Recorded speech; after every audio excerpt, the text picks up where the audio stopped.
Hi everyone, मैं रोहन यादव आप सभी का एक बार फिर से अपने यूट्यूब चैनल पर स्वागत करता हूं। जैसा कि आप सभी लोगों को पता है कि मैं अपने यूट्यूब चैनल पर समाज कार्य के संबंध में संपूर्ण जानकारी प्रोवाइड कराता हूं। यह आपके सामने Sanjay Gandhi post graduate institute of medical science का सिलेबस है और यूनिट नंबर 4 यहाँ पे दिया गया है। मैं आज शाम को आप लोगों से चर्चा करूँगा 8 बजे से। समाज और एक समाज क्या है, उसके प्रकार, उसकी विशेषताओं के बारे में अर्थ सहित परिभाषा पर भी चर्चा करूँगा। वहीं आदिवासी, ग्रामीण और शहरी समाज पर भी हम लोग परिभाषा के साथ साथ उनकी विशेषताओं पर भी बातचीत करेंगे। परंतु अभी मैं जो आप लोगों से चर्चा करने चल रहा हूँ, ये यूनिट नंबर 4 के ही अंतर्गत भारत में कुछ सामाजिक समस्याएं हैं। इसके अंतर्गत गरीबी है, बेरोजगारी है, प्रवास है, शराब और मादक द्रव्य का सेवन है, घरेलू हिंसा है, दहेज है, अपराध है। तो इसके संबंध में बहुत सारी सामाजिक समस्याएं हैं भारत में। उन सभी समस्याओं के बारे में चर्चा मैं करने वाला हूं। परंतु यहाँ पर आप सभी लोग ध्यान दीजिएगा कि सामाजिक समस्या के अंतर्गत अगर मैं बात करूँ तो भारत में नृजातीय समस्याएं भी हैं। यहाँ से भी आप लोगों से एग्ज़ाम में, पेपर में प्रश्न बनाया जा सकता है। भारत में धार्मिक समस्याएं हैं, यहाँ से भी एग्ज़ाम में आप लोगों से क्वेश्चन बनाया जा सकता है। भारत में क्षेत्रीय समस्याएं हैं, यहाँ से भी Sanjay Gandhi post graduate institute of medical science में भी आप लोगों से पेपर में सवाल बनाए जा सकते हैं। यदि आप लोग Sanjay Gandhi post graduate institute का ऑनलाइन सोशल वर्क में क्लास लेना चाहते हैं तो आप लोग मुझसे संपर्क कर सकते हैं 8506031308 पर। आप मुझे कॉल कर सकते हैं और व्हाट्सएप के माध्यम से PDF भी प्राप्त कर सकते हो, वीडियो का लिंक भी प्राप्त कर सकते हो और ऑनलाइन क्लास भी आप लोग प्राप्त कर सकते हो। यहाँ पे आपको PDF प्रोवाइड किया जाएगा, जो लास्ट टाइम में यूनिट नंबर 1 से लेकर 3rd तक जितनी भी वीडियोस हैं उसका जितनी भी PDF बनाई गई हैं, मॉक टेस्ट जितने करवाए गए हैं, प्रीवियस ईयर क्वेश्चन पेपर जो करवाए गए हैं मेडिकल सोशल वर्क में, उनको भी आप लोगों को प्रोवाइड कराया जाएगा। बात करें तो समस्याएं हम कौन कौन सी चीज़ों पर चर्चा करेंगे। अभी तो हम फिलहाल 3 समस्याओं पर बात करने वाले हैं। भारत में नृजातीय समस्याएं, भारत में धार्मिक समस्याएं और भारत में क्षेत्रीय समस्याएं। कल हम लोग बात करेंगे वृद्धों की समस्याएं, लैंगिक असमानता के बारे में, जातीय असमानता के बारे में, निर्धनता के बारे में, दहेज के बारे में और तलाक। इसी की तरह से लगभग 10+ समस्याएं हैं, उन सभी पर हम लोग चर्चा करने वाले हैं। तो शुरुआत करते हैं आज की क्लास और ये क्लास NTA UGC नेट के लिए इम्पोर्टेंट है और जो लखनऊ चिकित्सा समाज कार्य के बच्चे तैयारी कर रहे हैं उनके लिए भी ये इम्पोर्टेंट है। तो भारत में नृजातीय समस्याएं कैसी है, इसको किस तरीके से आप व्याख्या कर सकते हैं, तो ध्यान सभी लोग सुनिएगा। इसकी PDF मैं अभी आप लोगों को टेलीग्राम प्रोवाइड करा दूंगा। सामान्य अर्थों में धर्म या प्रजातीय भिन्नता को नृजातीयता समझा या समझ लिया जाता है। तो ध्यान रखिएगा कि सामान्य अर्थों में जहाँ धर्म या प्रजातीय भिन्नता की बात हो रही हो उसी को नृजातीयता समझ लिया जाता है। वास्तव में नृजातीयता एक भावना है जब धर्म, भाषा, जाति, रंग, संस्कृति, क्षेत्र आदि के आधार पर कोई एक समूह एकजुट होकर अपनी भावना प्रदर्शित करे तो उसे नृजातीयता कहते हैं। नृजातीय मनोवृत्ति और राष्ट्रीय मनोवृत्ति या हित से पृथक होती है।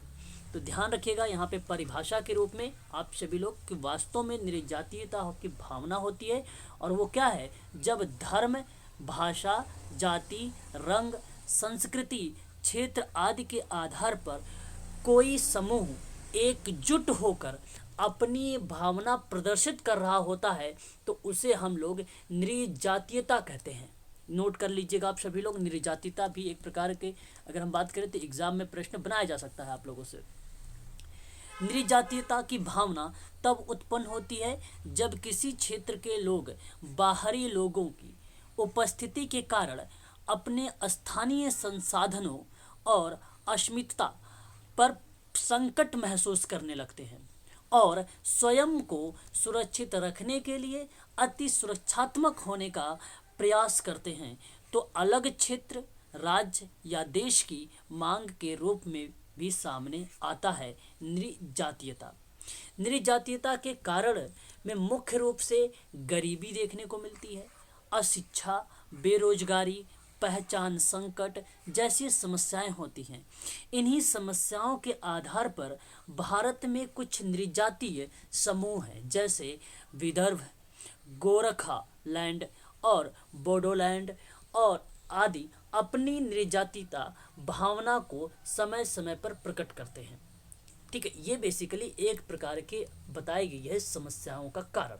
मतलब जो निर्जातिता में समस्याएं देखने को मिलता है, तो मुख्य रूप से कौन कौन से कारण हो सकते हैं। रीजंस गरीबी हो सकती है, अशिक्षा हो सकता है, बेरोजगारी हो सकती है और पहचान संकट जैसी समस्याएं भी हो सकती हैं। तो भारत में कुछ निर्जातिता समूह है, जैसे अगर हम बात करें विदर्भ और गोरखालैंड, बोडोलैंड आदि अपनी निर्जातिता भावना को समय समय पर प्रकट करते रहते हैं। निर्जातिता समस्याएं, जैसे निर्जातिता से भारत में होने वाली समस्याओं को निम्न बिंदुओं में देखा जा सकता है।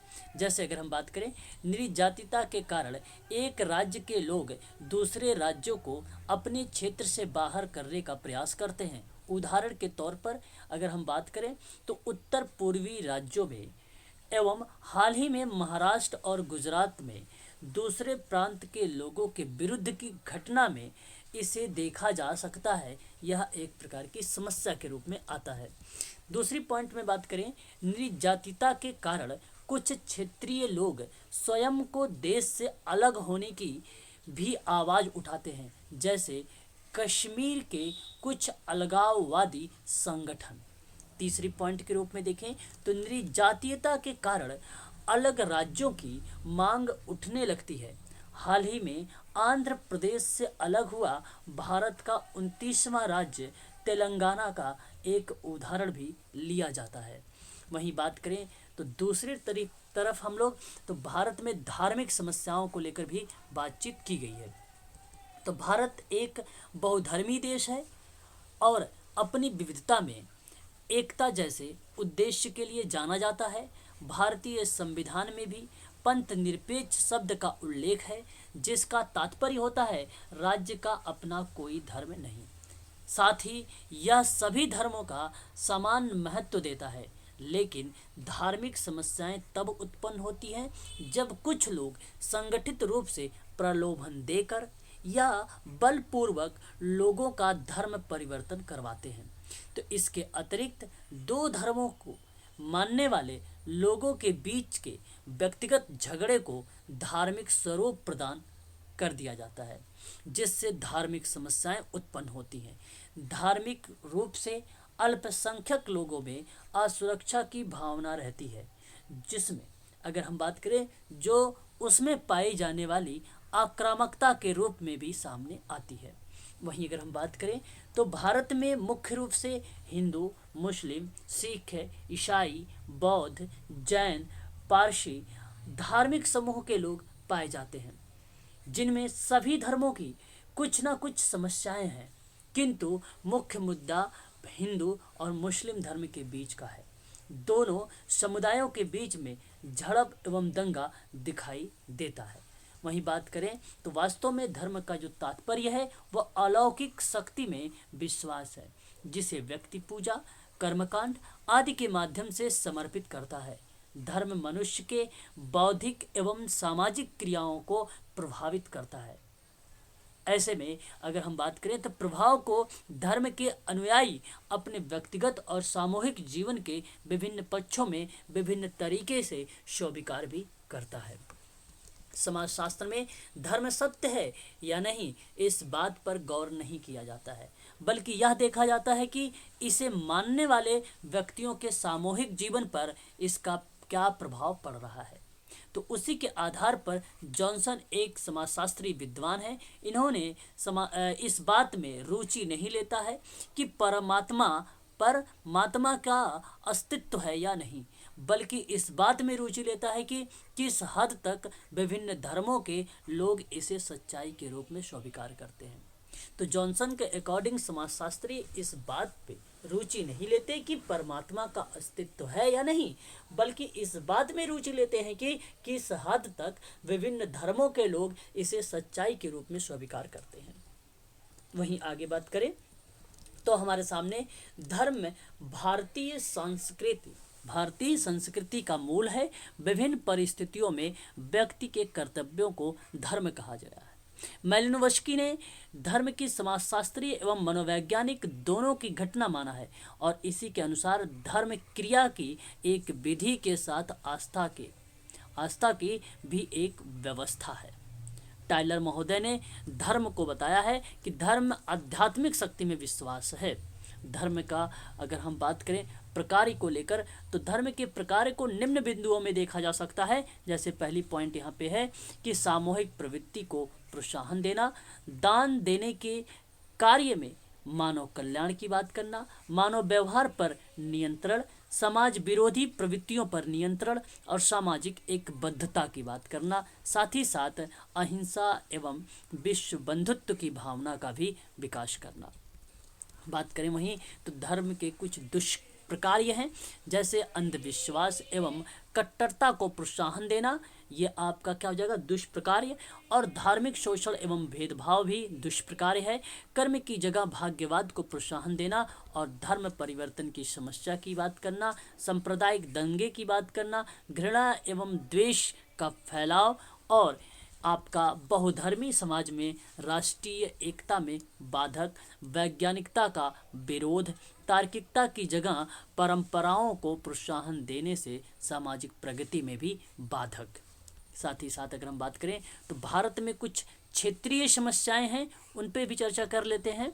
और जो क्षेत्रीय समस्याएं हैं वो क्या है, आप यहाँ पे देख सकते हैं कि भारत बहुसांस्कृतिक देश होने के साथ भौगोलिक आधार पर भी एक दूसरे से भिन्न है। यहाँ उत्तर से दक्षिण एवं पूरब से पश्चिम तक अनेक विभिन्नताओं को देखा जा सकता है। भारत में क्षेत्रीय समस्याओं को निम्न बिंदुओं में देखा जा सकता है। जैसे अगर हम बात करें उत्तर पूर्वी राज्यों की समस्या, कश्मीर की समस्या, पहाड़ी क्षेत्रों की समस्या, नक्सल प्रभावित क्षेत्रों की समस्या, मैदानी क्षेत्रों की समस्या और जनजातीय क्षेत्रों की भी समस्या। तो अगर हम बात करें उत्तर पूर्वी राज्यों की समस्या के रूप में तो आप यहाँ पे देख सकते हैं कि उत्तर पूर्वी राज्यों के लोग शारीरिक रूप से देश के अन्य भागों से भिन्न हैं। जब वहाँ पर दूसरे राज्यों के लोग रोजगार या अन्य कार्यों से जाते हैं तो उन्हें अपनी संस्कृति एवं संसाधनों के अस्तित्व पर संकट महसूस होता है, तो परिणाम स्वरूप वे अति आक्रामक व्यवहार प्रदर्शित करने लगते हैं। ये उत्तर पूर्वी राज्यों के लोग की बारे में बात हो रही है, जहाँ पे शारीरिक रूप से देश के अन्य भागों में से भिन्न बताए गए हैं और यह एक प्रकार की समस्या के रूप में देखने को मिल जाती है वह क्षेत्र। वहीं अगर हम बात करें कश्मीरी की समस्या, तो कश्मीर में कुछ अलगाववादी संगठन धर्म के आधार पर अलग देश या देश से अलग होने की मांग कर रहे हैं।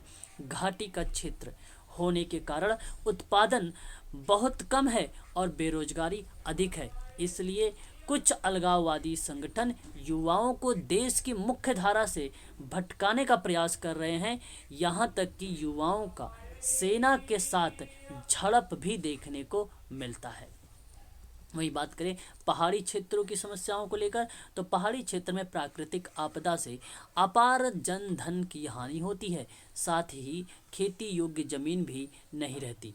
पर्यटन भी यहाँ का मुख्य व्यवसाय होता है। ऐसे क्षेत्रों में रोजगार की समस्या बनी रहती है। तो ऐसे क्षेत्रों में रोजगार की समस्या हमेशा बनी रहती है पहाड़ी क्षेत्रों में।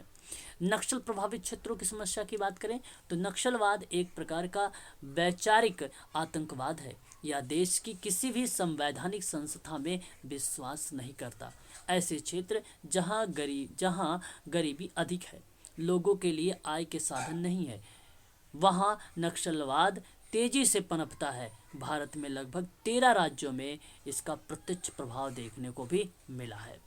आगे अगर हम बात करें मैदानी क्षेत्रों की समस्याओं को लेकर, तो मैदानी क्षेत्रों में जनसंख्या अधिक होने के कारण परंपरागत स्रोत व्यक्ति की आवश्यकता की पूर्ति करने में सक्षम नहीं है, अतः रोजगार, शिक्षा आदि की समस्याएं रहती है। रोजगार प्राप्ति के लिए दूसरे क्षेत्रों में जाते हैं तो वहाँ के संसाधनों पर भी दबाव पड़ता है।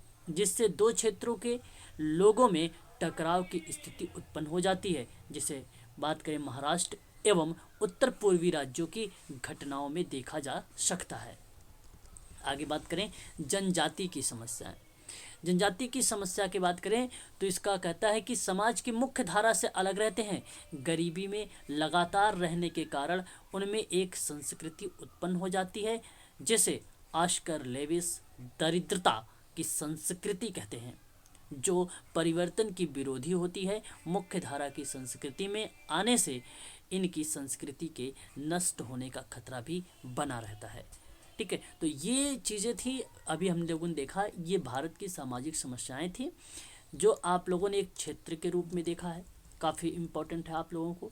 यहाँ पे जो क्षेत्र के रूप में बात की गई है इनके बारे में ध्यान रखिएगा कि उत्तर पूर्वी राज्यों की समस्या क्या है, कश्मीरी की समस्या क्या है, पहाड़ी क्षेत्रों की समस्या क्या है, नक्सल प्रभावित क्षेत्रों की समस्या क्या है, मैदानी क्षेत्र की समस्या क्या है, जनजाति क्षेत्रों की समस्या क्या है। हालांकि मैंने साधारण शब्दों में यहाँ पर सारी चीज़ें मेंशन किया है, तो आप शब्दों को पढ़कर आप यहाँ पर इसकी डेफिनेशन, इसकी विशेषता, इसकी परिभाषा को आप बता सकते हैं। वहीं अगर हम लोगों ने बात किया अभी तो भारत में क्षेत्रीय समस्याओं के साथ साथ आप लोगों ने एक और चीज़ों पर चर्चा किया, धर्म को लेकर, है ना। तो यहाँ पे जो धार्मिक समस्याओं को लेकर बात हुई थी उसके बारे में भी आप लोगों ने देखा कि भारत में क्या है धार्मिक समस्याएं। फिर उसके बाद आप लोगों ने नृजातीयता के बारे में भी आप लोगों ने देखा कि क्या है नृजातीयता की समस्याएं। काफ़ी इंपॉर्टेंट थे ये पॉइंट्स, और ये सारे के सारे point Sanjay Gandhi post graduate institute of medical science में एग्ज़ाम में हो सकता है आप लोगों से पूछा जाए, क्योंकि यूनिट नंबर 4 में कुछ समस्याओं के बारे में जिक्र किया गया है, तो हो सकता है इनमें से भी समस्याएं हमें देखने को मिल जाएं। ठीक है, याद रखिएगा, इम्पोर्टेंट है। क्लास शाम की जो 8 बजे होने वाली है वहाँ पर आप लोग संस्कृति और समाज, उसके प्रकार और विशेषताओं पे चर्चा करेंगे हम सभी लोग। ठीक है।